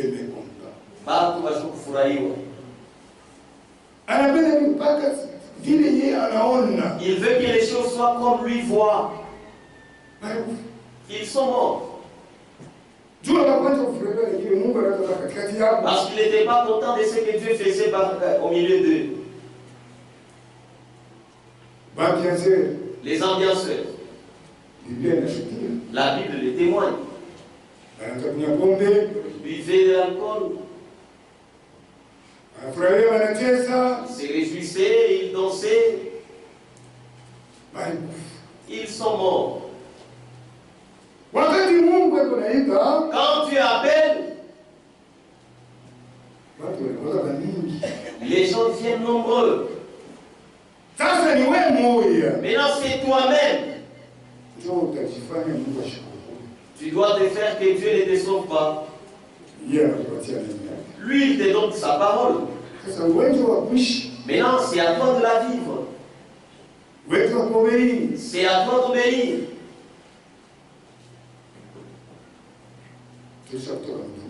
Nous sommes sortis du monde. Nous sommes fatigués du monde. Nous sommes venus ici. C'est pour que Dieu nous corrige. Frère, nous, ma soeur, Dadaïan, arrêtez de dire que moi c'est comme ça que je suis. Non. Maintenant, l'autre aussi dit que c'est comme ça que je suis. L'autre aussi dit que c'est comme ça que je suis. Oh, moi aussi c'est comme ça que je suis. Nous serons quel type d'homme? C'est vrai. Nous sommes nés avec des mauvaises habitudes que nous avons héritées de nos parents. Maintenant que nous sommes venus dans la maison de Dieu, c'est pour que Dieu nous taille. Nous devons accepter d'être taillés de la parole de Dieu. Vous savez la raison dont on demande dans la parole de Dieu? Il faut être comme Jésus. Amen. Amen. C'est ça la statue. Jésus. Maintenant, Jésus. Il suit les femmes. Jésus. Yes. Jésus est en train de séduire. Jésus. En train de boire la bière. C'est ça la statue qu'on nous demande. Ta foi, elle est comment?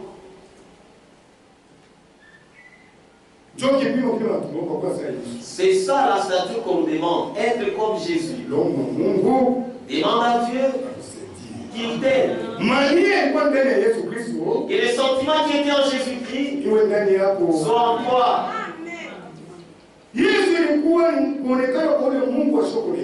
Jésus était l'apparition de celui qui était invisible. La manifestation de celui qui était invisible. C'était la manifestation de celui qui était invisible. Celui qui voit Jésus-Christ, il voit ses dieux. Vous savez qu'aujourd'hui les gens sont fatigués. Les gens sont fatigués de voir les frères. Les gens sont fatigués de voir les prédicateurs. Les gens sont fatigués de voir les sœurs. Qu'est-ce que les gens cherchent aujourd'hui? Les gens cherchent à voir Jésus dans les prédicateurs, Jésus dans les frères, Jésus dans les sœurs. Même si vous vous taisez, moi, c'est ça, les gens sont fatigués de voir les autres humains. Vous allez voir, vous aussi. Mais c'est vous qui dites souvent que vous avez la vérité. Et là, tu as oublié que tu es un Messie. Un petit Messie. Maintenant, si tu es le petit Messie, mais tu dois montrer la vie de Christ. Quelqu'un doit être selon lui. Ou bien la sémence est tombée sur une mauvaise terre. Alors demande à Dieu ce matin que Dieu change ton cœur. Et ça soit une bonne terre. Il peut recevoir la parole. Quand la parole va arriver là, et ça va germer. Mais là, si c'est sur une mauvaise terre, les épines aussi vont germer. Et avec les soucis de ce monde, oh non, c'est nous qui avons des souffrances. C'est nous qui sommes tels. Alors, cette séance ne va pas bien voir. Tu ne vas pas bien marcher. Donc, les gens de toute espèce. Ils étaient parmi eux.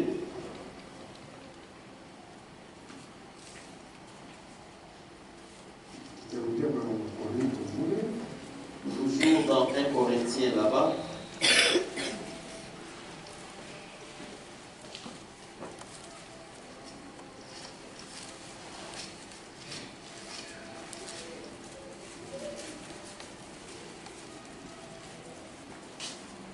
Verset 5, 1 Corinthiens 10, 5. Mais la plupart d'entre eux ne furent point agréables à Dieu. Puisqu'ils périrent dans le désert. Mon frère, ma soeur.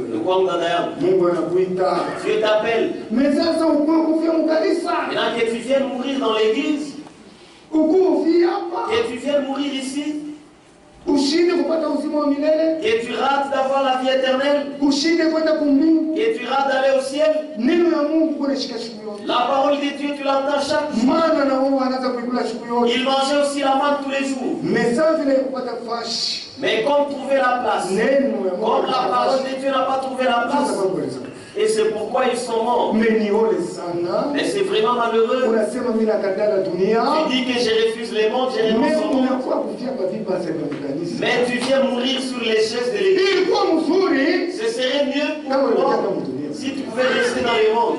Tu fais des histoires là-bas. Au lieu de venir ici, vis la vie de Christ. C'est seulement un pied dedans, un pied dehors. Tu es là au milieu. Mais ça c'est que ça c'est l'esprit de Laodicée. Dieu va te vomir. Mais ils sont morts. Après avoir écouté la parole, après avoir mangé, après avoir bu, ils ont vu la main de Dieu, mais ils ont péri. Dieu n'a pas un mauvais projet sur toi. Ton arrivée ici, Dieu t'aime.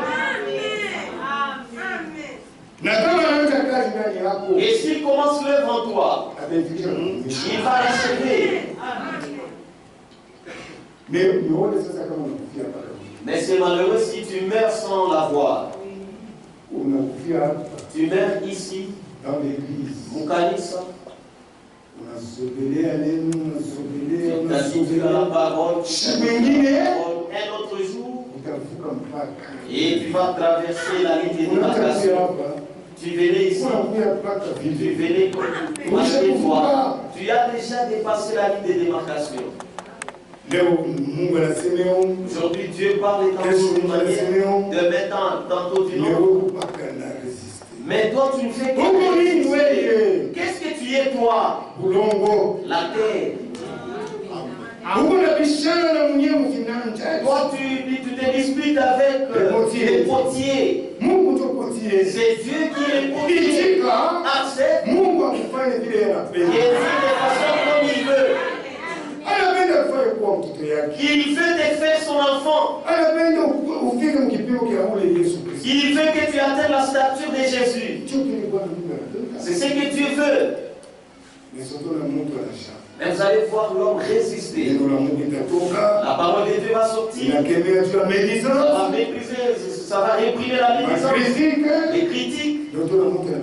Mais vous allez voir, la personne reste. C'est qui moi dans les critiques, c'est là mon père. Là-bas, il n'y a pas moyen de le faire sortir. Tu mourras là-bas. Tu vas mourir là-bas. Et Dieu ici. paix. Tunasema ni dispensation ya Saint-Esprit. Nous avons dit que nous sommes dans la dispensation du Saint-Esprit. C'est vrai. Ni kweli. Mungu anapenda kale ndani yako. Dieu veut habiter en toi. Anapenda kale ndani yako. Il veut habiter en moi. Anapenda kale ndani yetu. Il veut habiter en nous. Kwa sehemu kidogo. En partie. Parce que mwenye anakuwa kama mwenye kwa na utimilifu. En partie, oui. Mwenye kwa na utimilifu wote ya roho ya Mungu. Mais celui qui avait toute la perfection de Dieu, la plénitude de la plénitude, c'était Jésus-Christ. Il est quoi ni Jésus-Christ? Mais nous, ce sont des parties seulement. Donc, alors il veut habiter en nous. Ça, comment maintenant, s'il veut habiter en nous,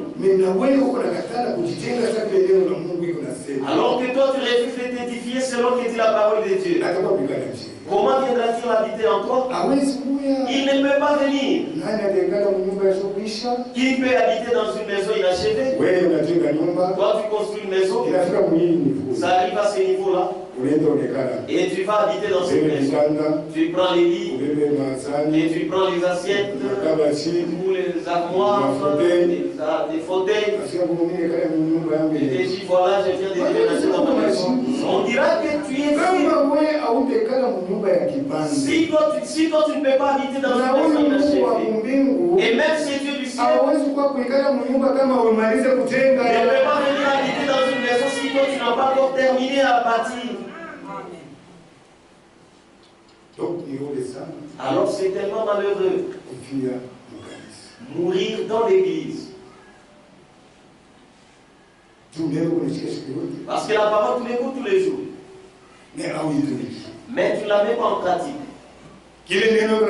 C'est que la parole interdit. C'est ce que toi tu fais. Tu vas mourir. Dieu ne va pas s'étonner. Même si l'homme est têtu comment? Il est incrédule. La Bible dit, c'est toi l'incrédule qui va t'arrêter. Mais Dieu lui, il ne peut pas s'étonner. Est-ce que tu peux faire des résonances devant Dieu? La terre ici, la poussière ici. Mais nous ne sommes que des poussières. L'homme avec tout son orgueil là, qu'est-ce que tu es? Tu n'es rien. Je vais le matin avec les odeurs partout. Les brosses à d'abord. Mais savons que nous sommes ratés. Maintenant, pourquoi confier? Amen. Pourquoi gonfler?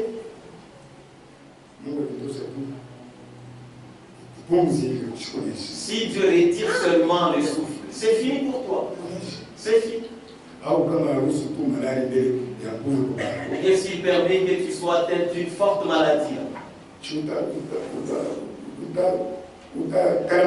mais tu vas dérouler ici sur la terre. Tu vas dérouler dans la boue. Tu es quoi devant Dieu?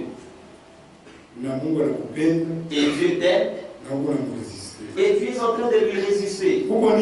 Qu'est-ce que tu es toi? Et si Dieu te laisse, qu'est-ce qu'il va perdre? Il ne peut rien perdre. C'est là que vous verrez d'autres gens dans l'église.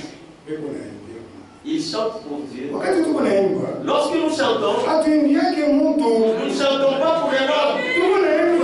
Nous chantons, c'est pour la gloire de notre Dieu. Mais vous allez voir quelqu'un, il est assis là, patron. Il chante comme il veut, comme ça. Mais c'est lui qui est sauvé. Il sait où Dieu l'a tiré. Il ne fermera pas sa bouche. Il va chanter. Amen. Même si toi tu ne chantes pas, à 5 heures du matin, avant que l'oiseau n'aille chercher à manger, il va louer. Tu es en retard. L'homme, qu'est-ce que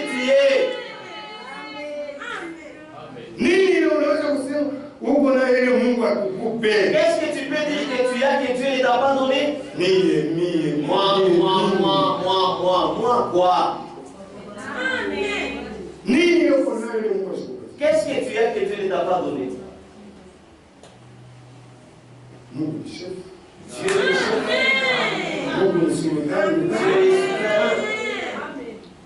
nous devons le craindre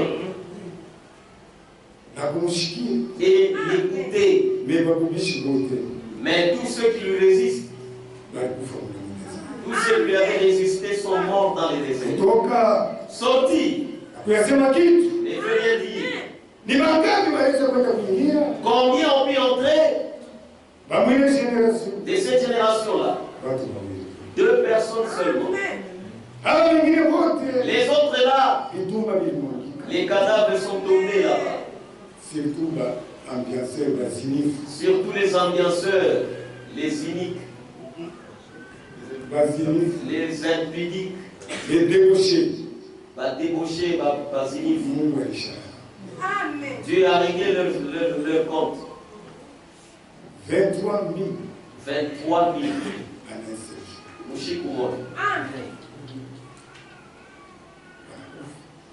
Ils sont morts. Au moins, je suis encore jeune. Le temps que je dois faire tout ce que je veux. Fais-le. Mais sache que ils sont morts au désert. Ils sont morts. Et ça, c'est le secret. Mais ces dossiers-là, c'est Dieu seul qui va juger. Le dossier des adultères, des débauchés. Ouais, oh, il n'y a pas d'autre prédication. Oui.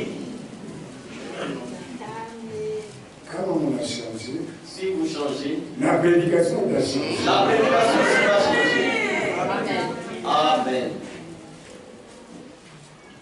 Hébreux chapitre 13. Verset 4. Que le mariage soit honoré de tous. Et le réconcilier des hommes dessus. Car Dieu jugera les débauchés et les adultères.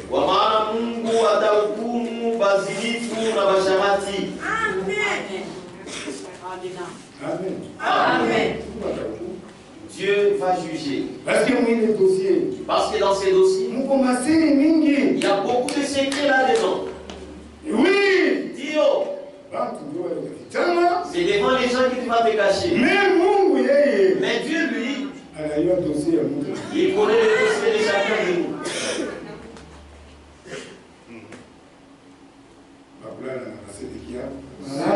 Ceux qui couchent avec leur belle-sœur,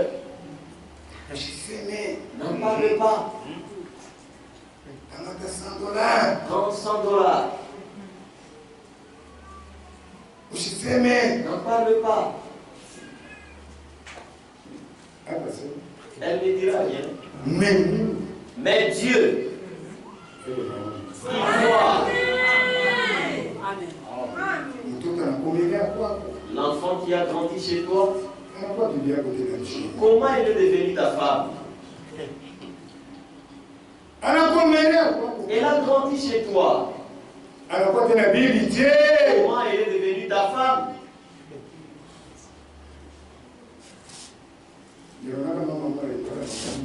J'avais vu une maman aller avec tristesse. L'enfant qui a grandi, une fille qui a grandi dans sa maison. Après, le papa l'a pris comme femme. La maman là est sortie. Elle est partie. Elle a dit, restez. Ce que tu vas s'aimer, c'est ce que tu vas récolter. Amen.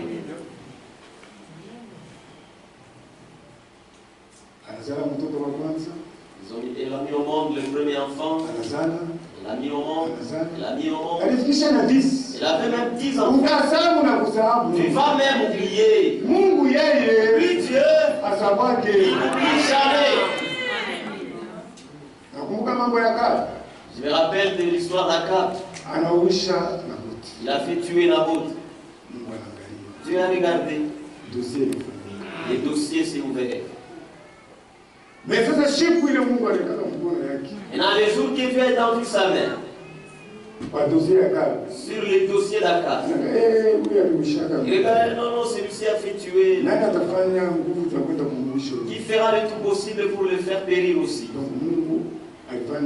C'est-à-dire que Dieu a tout fait et Akab en a payé. Amen. Amen.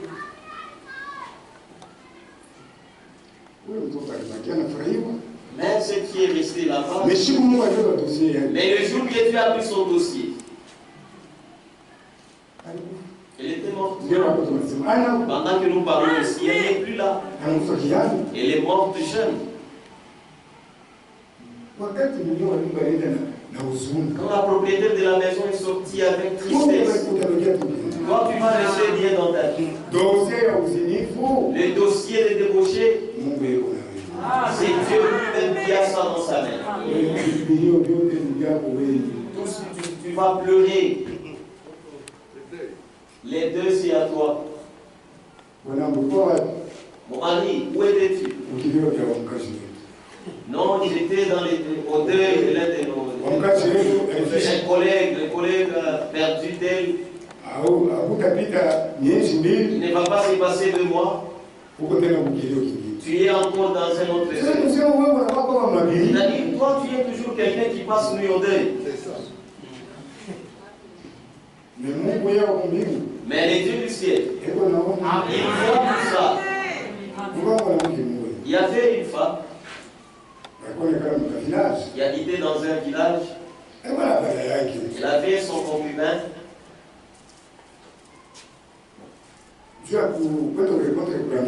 Pour aller répondre au rendez-vous, il faut qu'elle provoque des troubles à la maison. Et toi aussi, oh, j'ai manqué chez nous. Et pourtant, sur le rendez-vous, elle allait. Et après avoir fait ses histoires, elle peut faire semblant et puis elle rentre. Vous savez que tous les films, tout film a un début et sa fin. Tu vas faire tout ce que tu veux. Mais la finalité, il y a les jours que le film va prendre fin, il a encore créé ces troubles. J'ai pas chez nous, c'est au rendez-vous. Comme c'est au village, c'est dans la forêt là, dans la brousse vous allez vous retrouver. Là où ils ont mis leurs herbes là, il y avait un serpent. Et ce serpent l'a mordu. Et la femme a pleuré. C'était ça sa fin. Les concubins restaient là debout, devant les cadavres. Et le film s'est arrêté là. Ce qui a un début a toujours une fin. Les débauchés, Dieu va les juger. Parce qu'il n'y a pas quelque chose de mauvais. Si tu ne veux pas qu'on te fasse le mal, toi aussi ne le fais pas aux autres. Si on prend ta femme, tu vas bien te sentir. Mais quand tu vas chez les femmes d'autrui, non, tu es à l'aise. Tu vas payer. Tu vas payer. Et les mensonges, c'est toujours pour les deuils. Et notre femme, nous allons au deuil. Au deuil où? Toujours dans le même village là. Et pourtant, ils avaient loué le véhicule. L'argent qu'on te donne là, comme ça n'a rien à faire, c'est pour dépenser dans les...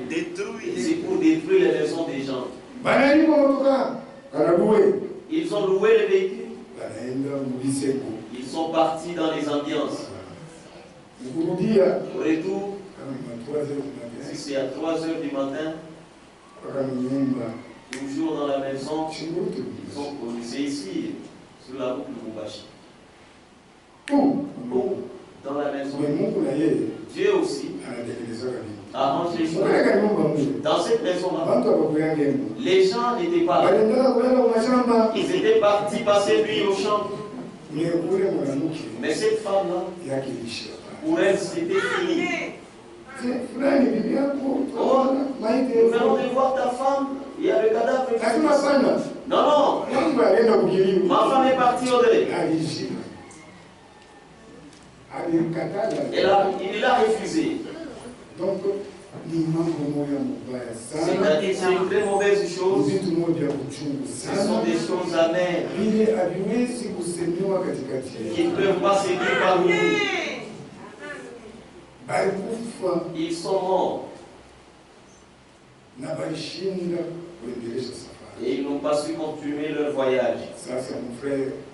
Maintenant, nous prenons Dadayan. Est-ce que ça ne peut pas t'instruire? Fouillons même l'homme du péché. Et Dieu bénisse. Vous allez voir l'homme dans son téléphone. Il regarde toujours des mauvaises choses. Mon frère, tu veux nous regarder? Pourquoi tu regardes ça? Non, non, ce n'est pas un péché. Ce n'est pas un péché. Toi, tu es habitué au péché. Il ne faut pas que tu ne vois pas qu'il y a quelque chose là. Dieu nous aide. Pourquoi tout ça est dit? Oh, elle m'a baisé tout. Non, non, il m'a seulement baisé. Arrange. C'est dur. Miango. Oh, elle m'a baisé. Non, non, il m'a seulement baisé. Les baisers. Mais c'est déjà connaître la vérité.